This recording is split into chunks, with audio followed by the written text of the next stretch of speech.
Thank you for watching videos by Jeff Sibelius and LandandAirPhotos.com. In this episode, I'm going to give you 10 reasons why you should buy PowerDirector version 19 to use as your video editor.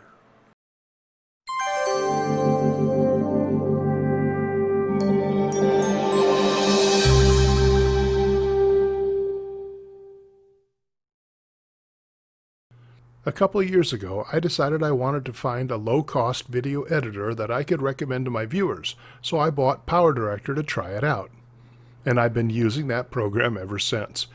It's a program with remarkable capabilities and constantly added features, and it's priced lower than other programs like Vegas, Final Cut, or Premiere Pro. Cyberlink has just released version 19 of PowerDirector, and I felt this was a good time to reintroduce my viewers to the program and explain why this is an excellent choice for your video editing needs, whether you're brand new to creating videos or you're an experienced editor. If you decide to buy PowerDirector and this video helped you, I hope you'll order using the link in the description below. That will allow me to continue to make more videos for you.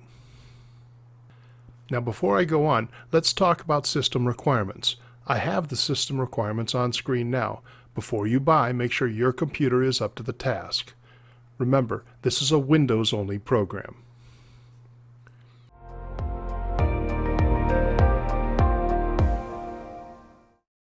The first reason I recommend PowerDirector as a good choice for a video editor is that it has automated project builders built into the program as plugins that you can use even if you really don't know much of anything at all about editing video. And I'm going to show you 3 of those. The first one is the slideshow creator. I'm going to click on plugins, slideshow creator. And this is just like a selection of still images that you want to create into a slideshow presentation. So the first thing is it's asking for your images. So let's go down here. I've got a bunch of them selected. I just select them all, drag them in, and drop them. I hit next. And you can see I've got all different kinds of slideshow styles to use for my project here. I'm going to choose the first one here just because it's simple.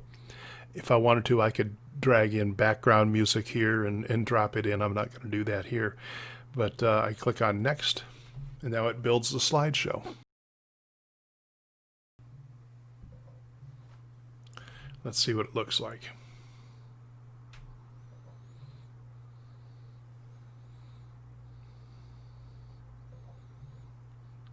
That's a pretty slick, complex slideshow that it creates for you automatically. Okay, let's say I didn't like that style. I can go back here to style of music and I can choose another one. I'll choose camera. Click next.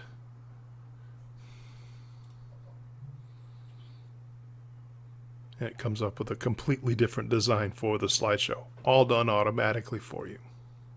Okay, let's say that's the one I want. I click next, and now I can all I have to do is produce a video, just render it to a video file, or I can create it to a DVD, or I can drop it down to the timeline and get into it more and tinker with it more. So that's the first automated process that they have built in to PowerDirector that makes it really easy to use. The second one, under plugins, I'm going to go to a video collage designer. You've seen video collages where you have multiple different videos playing at the same time on screen, and that this automates the process for building those for you. Over here on the right, you can see the layouts. Now I'm going to choose this so you can see a whole bunch of them. You got a bunch of different layouts for as many as 7 different videos at one time. I'm not going to do that many. Let's go up and go with 5 videos. How about that? And hit OK. So this is our template for our video collage. So I'm going to import media, navigate to my folder, and I'm going to select all those clips and open. So now here's my video clips to choose from, and now it's just as easy as dragging and dropping them on the screen. So I'll just pick and choose some different shots here. You scroll down, grab this guy here, and put him there. And now it has put all those into the video collage for me, and I can watch it and see. I've got to kill the volume on those things, obviously. So let's say this is the way I want it. I hit OK. And now I've got my presentation, my video collage on screen. Let's take, oh, I want to kill the volume. Volume's killed. Let's watch it.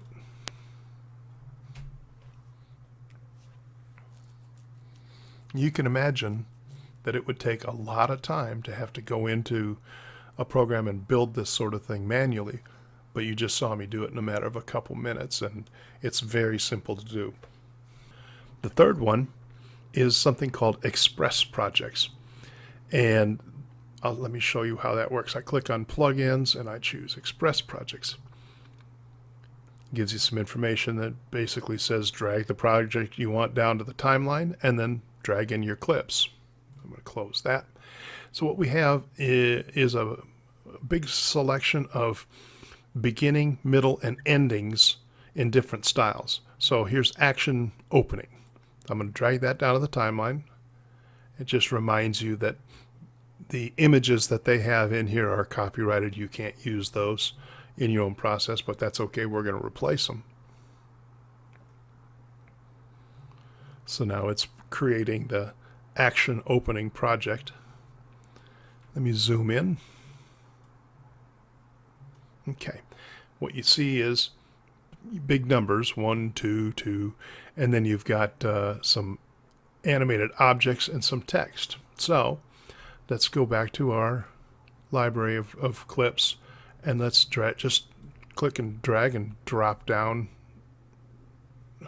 images or videos on these numbers. Now you notice it will cut the videos to fit the length of, see how big that clip is, that big orange box says that's how long that video is. But when I take it over here and I drop it there, it will cut it to fit the Express project for me. Drag that one in. We'll drag this one down. Drop it in. Is that all? That's all of them. Okay, so now we got some text here. I want to change that from extreme sports. I double click on the word. This pops open.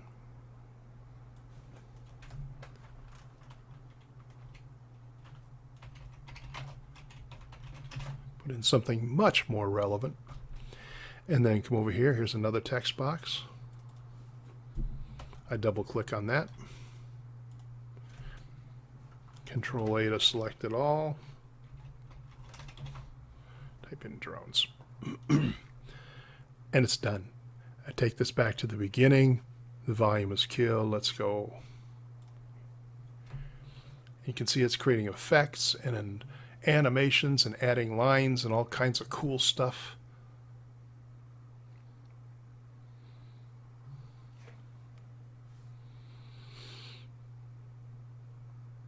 And that's all there is to it. Now, if I wanted to create or add to that project, I can click on this icon here for Express Project, get the warning again, and I close that. I can pick Action Middle, and I drag that in here. Gives me the warning again.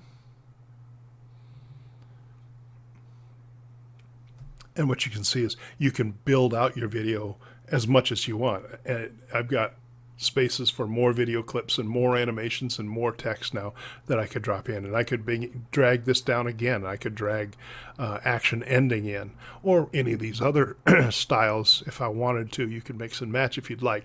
So the Express project allows you to create a very complicated looking video, and you don't have to really know much of anything at all about video editing to do it.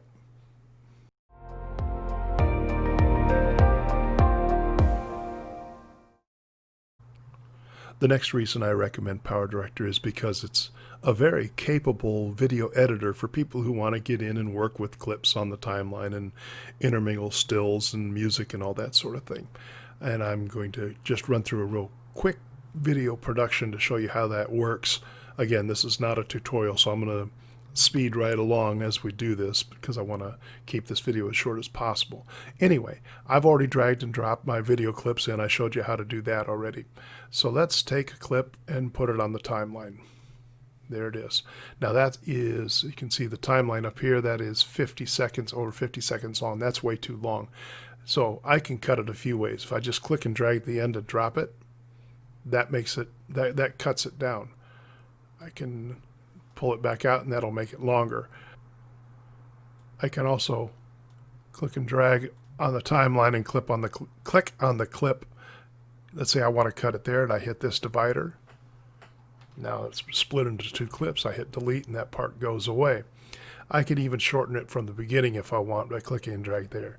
So it's very easy to trim down your clips to where you want to get them. Let's drag another clip down here and get that on the timeline.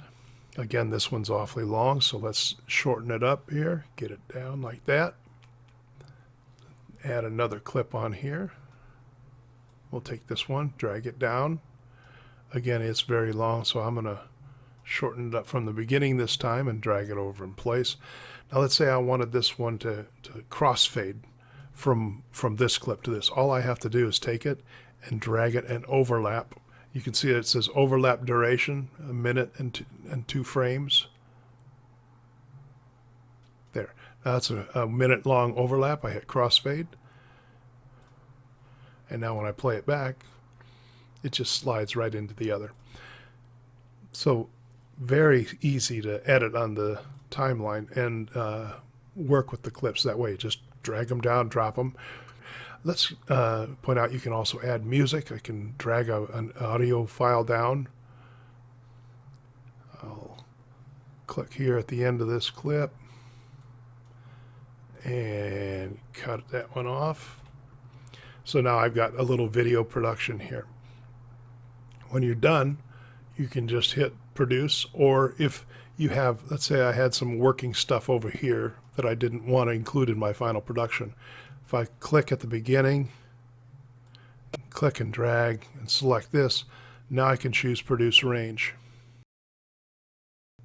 This takes me to the produce tab. As you can see here, I can choose my profile that I want to, 1920 by 1080, 60 megabits per second, and choose my location, hit start, and it's done. So you can see the basic video editing functions are really simple to use, much more intuitive than something like Adobe Premiere, and very, very short learning curve comparatively speaking.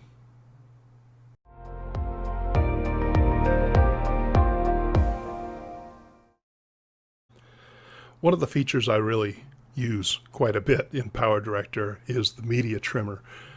I will go out and shoot 25 minutes of footage in a single file, and then I want to come back and I want to cut it down into 14 or 15 pieces spread out through over that whole time period. And that can become time consuming, but this has a little tool in it to help you do that more quickly. I'm going to drag an image down, or a video clip down to the timeline. It is 50 some seconds long. Let's say I wanted to use the beginning, a little piece in the middle, and then a piece at the end of this clip. Well, with it selected, I have these little scissors that I click on, and that opens a media trimmer tool. You can see I have a choice for single trim or multi-trim. If I click on single trim, I can click here to choose where I want it to end. I can click here to where I want it to start and hit OK, and it'll trim it. I want to use a multiple trim though, so I'm going to go to the multiple trim tool. Let's drag the starting one there, and the finish for that clip there. Now I'll drag this over on the timeline, and I'm going to add another start. And drag this over here and add another finish. And let's drag it over here and add another one. And another one. And I can even add another. Just that quickly, I've broken this clip up into 4 pieces. Now, obviously, I didn't pay attention to where I was putting these. You would want to go through and actually carefully select where you wanted to cut in and cut out on this clip, but you get the idea. You just tag off the areas you want to keep. You can see they're highlighted in blue. I hit OK, and now my clip is broken into those 4 pieces. It makes cutting down clips incredibly fast.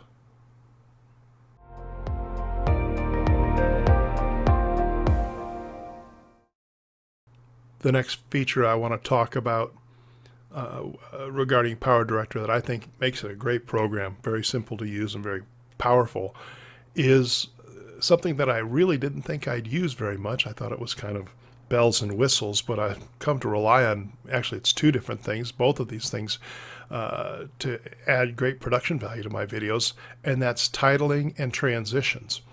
I'm going to start by showing you the titling. Along this side here, these different areas are called rooms. That's just their term for it. This is the transition room, this is the audio mixing room, and this is the titling room. And we have different categories of titles here.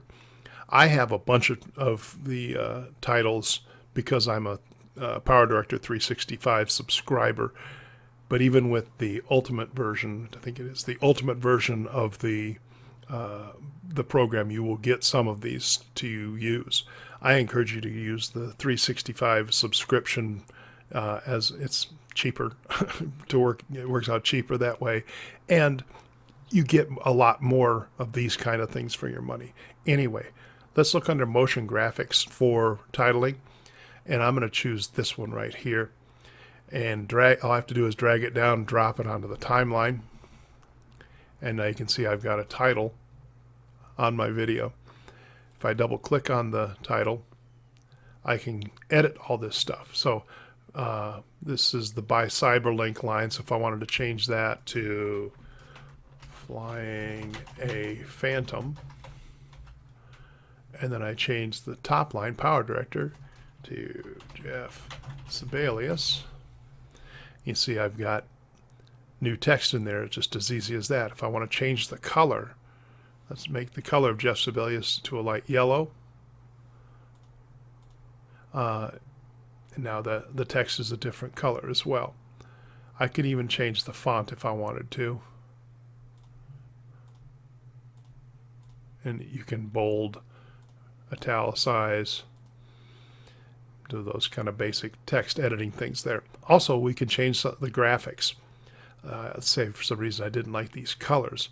Let's choose that color for that diamond or that triangle, and we'll choose a green color for the other. So now we've changed the color of the graphics, we've changed the text, we've changed the color of the text and the text font and everything else. Lots of different things that we can do with this. You can change the scale of it here. You can rotate it here as well. So you can see there's a lot you can do. You can also rotate simply by clicking and dragging on the animation here. You can move it up here. Straighten that out. So I could make it a side graphic if I wanted it like that. And I hit OK. And when I play it back, it puts the title into the page for me. If I wanted to shorten it, that's a pretty long title, so I just trim it down like I did the video clips, and now it's shorter. The other thing I talked about was transitions. And again, I used to just use jump cuts or crossfades. And there are other transitions that you can add. There's a lot of transitions you can add, as you can see, in different categories. Some of them are gimmicky, some of them are hokey, but really it's what you want in your clip. So if you click on it, you can see what it does. It goes from the first clip to the second clip by sliding up. There's a wipe that goes, a wipe at a clock, straight wipe. Let's choose rotate. All right, and to put it in place, all I have to do is click and drag it down onto the timeline. Now when you watch, drops in the transition as easy as that. If I go to the media content, I'm going to drag a different color in to make it a little easier to see. Now I go back to my transition room, and let's do a box. This time you see I'm just dropping it between the 2 clips. And it does that transition that way. it's amazing how much value those transitions can really be overused. So be careful with using those things, and be consistent with using them. But you can see that the transitions and the titling capabilities in this program really do add a lot of production value to your videos.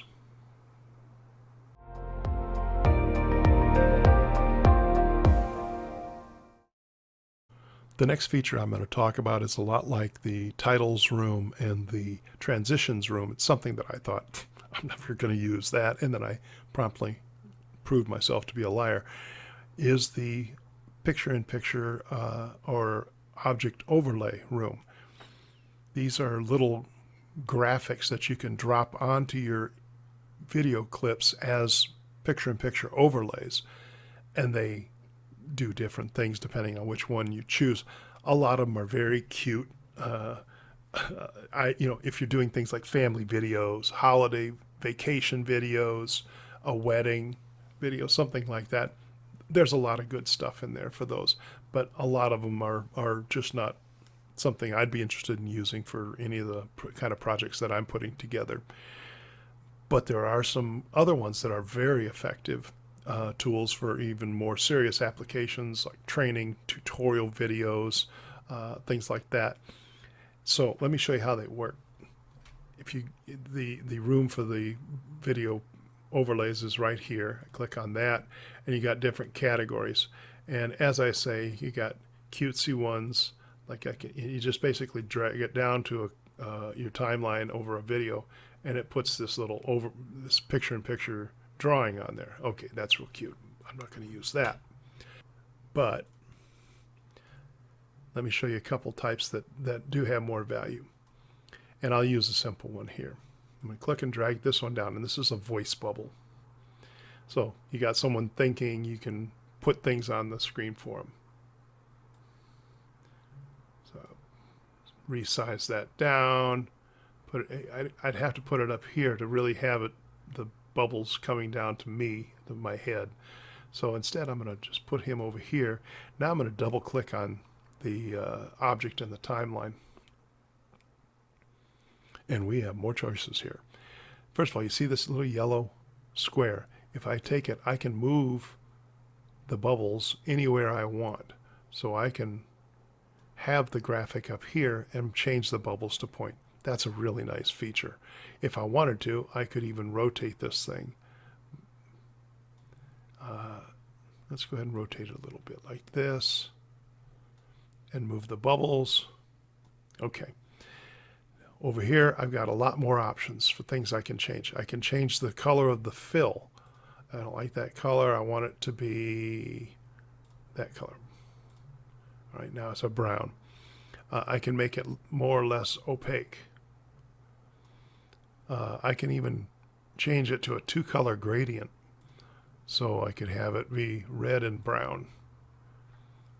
If I wanted to do that, you can change the direction of the gradient if you want.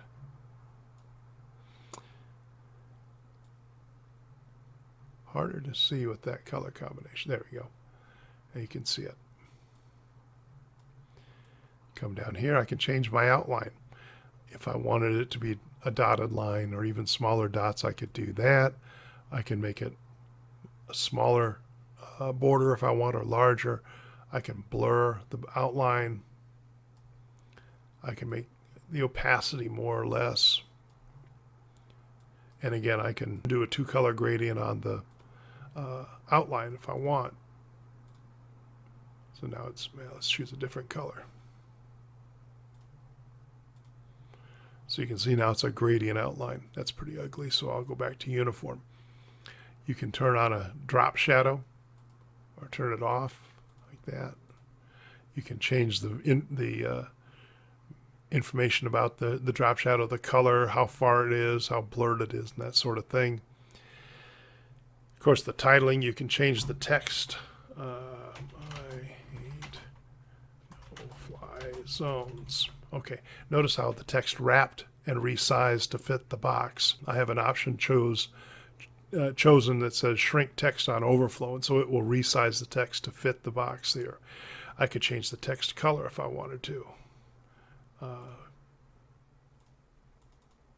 Now it's selected.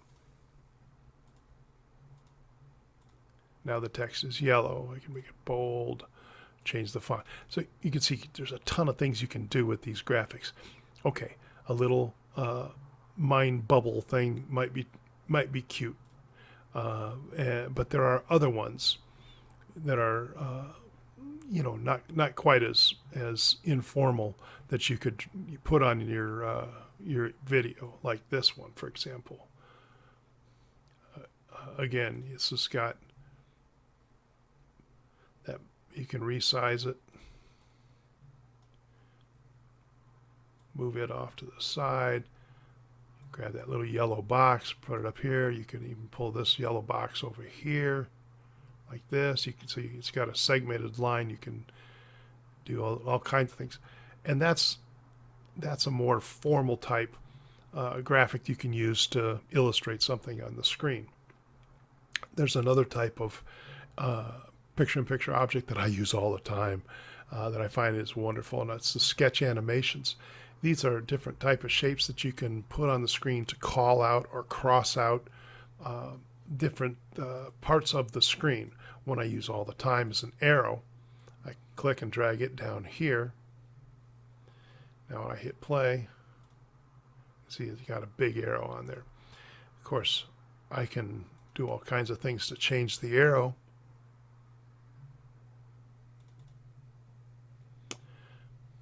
Make it smaller. I'll point it towards my controller. That's pretty wide, so let's make it a more narrow arrow. Let's make it a dark blue instead of bright red. I could flip it upside down or left or right if I want. This output duration refers to the motion of it coming in. It doesn't just appear there. It actually, the arrow draws into the image. It's set to take place over a second. I can change that to 2 seconds. So now it will be slower as it draws in. It'll stay there for 4 seconds. I can change that amount. And then for the arrow to go away, I can hit it to reverse the beginning function, or I can just have it fade out. Or if I do this, it'll just disappear. So let's set it to reverse in 1 second and hit OK, and let's watch what it does.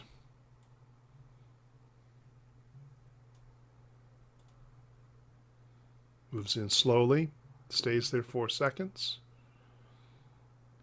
and goes away in a second. I use these things a lot. These are helpful for calling out different places on screen where I want the viewer to pay attention to. Of course, you can do the opposite of that. You can cross out a section on the screen if you want. With this one, like that.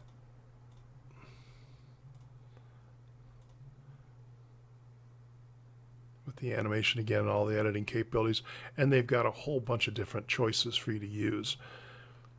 I find these things to be extremely helpful and make my tutorials much more effective because they draw the viewer's eye exactly where you want them to look.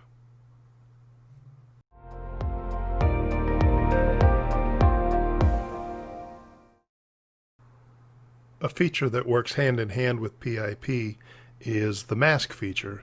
The mask is where you selectively choose a portion of your image that will be left on the screen, and the rest of the image will be cut out, and whatever's in the background will then display. So let me show you how that works. I'm going to drag a clip down here. This is going to be my background. Put the cursor at the beginning.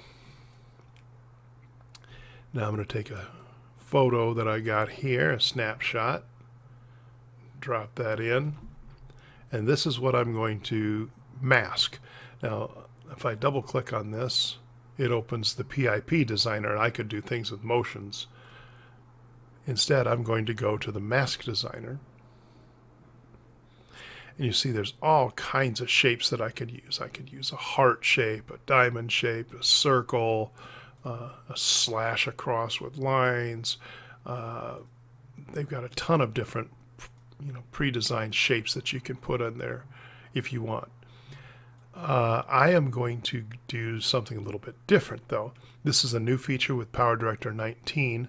I'm going to get rid of that mask and come down here, actually choose this, which is a custom select mask. So I click on this, and now you can see that my image is grayed out. Basically the entire image is masked out, but I'm going to draw over it and pick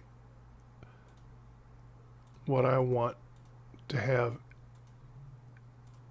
show up in my image. Okay, and now you can see that that is fully visible. So the mask is cutting out all of this but leaving that. Hit OK, and now you can see the background image. I'll take it out for a second. You can see the mask, and then it's showing over the background. Now if I wanted to, I could resize that if I wanted to.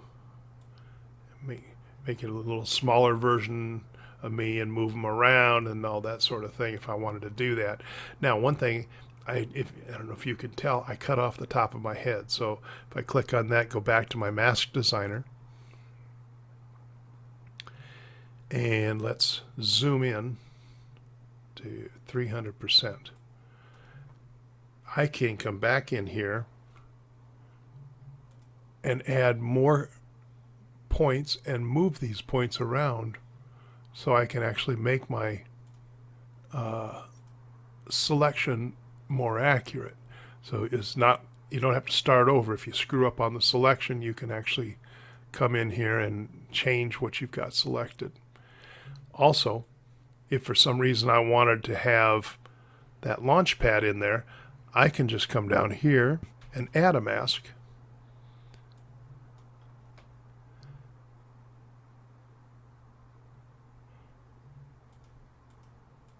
And draw another mask around the launch pad. Okay. That's going to have real sharp edges to it, so if I wanted, I can feather the radius so it will be smoother. It won't be quite so cut out looking if I do that. I'll do it just a little bit and hit OK. And now the launch pad is visible as well. I've got two different masks on that thing. So the mask tool is really very powerful in PowerDirector 19, especially now with the ability to create your own shape for a cutout. You can do text as a mask. You can do boxes and circles and all these other shapes that they've got pre-built in there, and then you can tinker with them to make them look just exactly the way you want.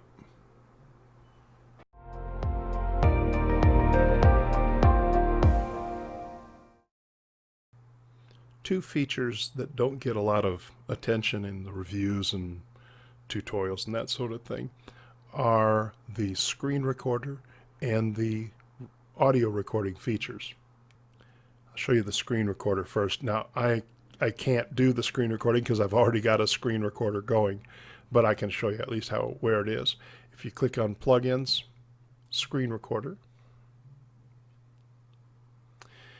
this little plugin appears, and you can choose to record full screen, a game. You can lock it to a specific app. You can draw a custom shape or device.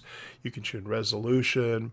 You can do capture from a webcam, audio recording, whether you want to do that or not, and set up video overlays as well. So there's a lot of things you can do within the screen recorder, and then that just drops right into PowerDirector once you do the recording. The other thing I talked about is audio. Click on the microphone, or the voiceover recording room, as they call it. You can actually choose a device to record audio from, including the microphone. You can see that it's picking up me talking on the microphone right now. You can increase and decrease your audio levels. Hit record, and you can record narration, for example, and drop it right into your video. You can also, let me enable the audio on this track here so I can display this. You can also go into here and see the audio levels for all the different tracks in your project. So the audio editing capabilities for a video production are very good in PowerDirector 19.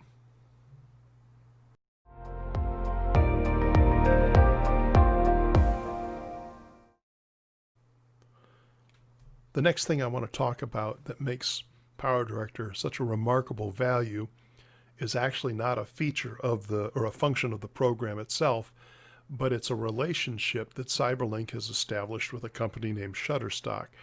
Now, you know you have to use royalty-free images, video clips, and audio files in your productions. Otherwise, you can get copyright strikes from YouTube. You can actually have your channel shut down if you fail to use those things legally. Well, services like ShutterStock provide royalty-free clips, audio and video clips, for you to use, but they tend to charge a lot of money for that. Cyberlink has set up a relationship with ShutterStock so you can actually access their library for free and download files directly into your program and use them legally. Let me show you how that works. You can see up in my media room, I've got an icon for ShutterStock. I click on that. I've got a tab for video, photos, and music, and they've got thousands of choices. So if I come over here to photo and I click on this and choose football, I hit search. Now it finds a bunch of different images for football for me to choose from. There's 23 pages of football related images that I can choose from here. So let's say this is the one I want. I hit the checkbox there. I click download. It's been downloaded. Close that, and here's the graphic. Here's the photo. All I have to do is just drag it on my timeline and I'm good to go. Now let me just illustrate how much of a value this is. The cost of a PowerDirector 365 subscription for a year is $80. I believe that's the regular price. The cost that I pay for subscriptions so I can download and use audio, video, and still image files legally on YouTube is $400 a year or more. It's actually over $400 a year. So you're getting over $400 of value, and a lot of the services are a lot more expensive than that. You're getting several $100s of access to an entire library of images and audio clips for free as part of your subscription for PowerDirector that costs $80. I think that's a tremendous value.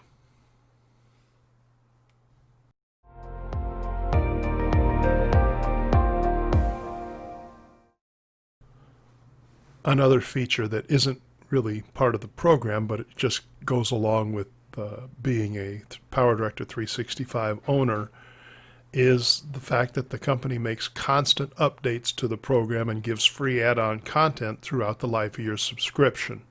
So once you download and install the program, on a quarterly basis thereafter, you will get updates to the program. So it'll be bug fixes, patches, and then they're always adding new features. For example, the ShutterStock subscription was added as a new feature for PowerDirector 365 users during version 18 of the program.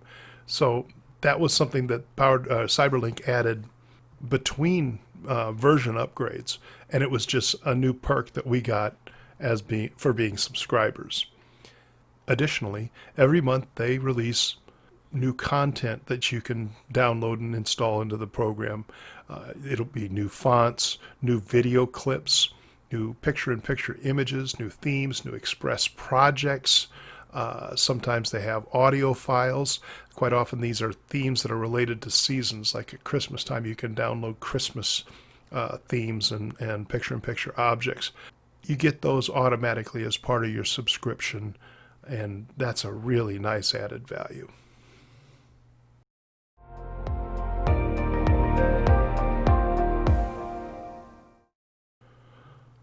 So let's talk about price. I've gone through a lot of stuff in this video talking about the different features and capabilities of the program and all the extra things it comes with. And that's really what makes the price on this program so remarkable. And let's compare it to other programs. Vegas Pro is a very popular program out there. The stripped down version of it costs $399. The full version of Vegas Pro is $599. You can subscribe to it monthly for $19.99 per month if you pay on an annual basis, and that works out to $239.88 per year. Premiere Pro is $9.99 a month for their Premiere Rush, which is their stripped down version. It's $20.99 per month for the full Premiere Pro, or that works out to $251.88 for the annual cost to subscribe to that program. PowerDirector, you can purchase the stripped down version, which is the Ultra version, for $99.99. You can buy the full Ultimate version for $139.99, or you can subscribe to the PowerDirector 365 version and get all the constant updates and all the new content and the subscription to ShutterStock and all that sort of stuff for $79.99 per year. I think that's a remarkable value.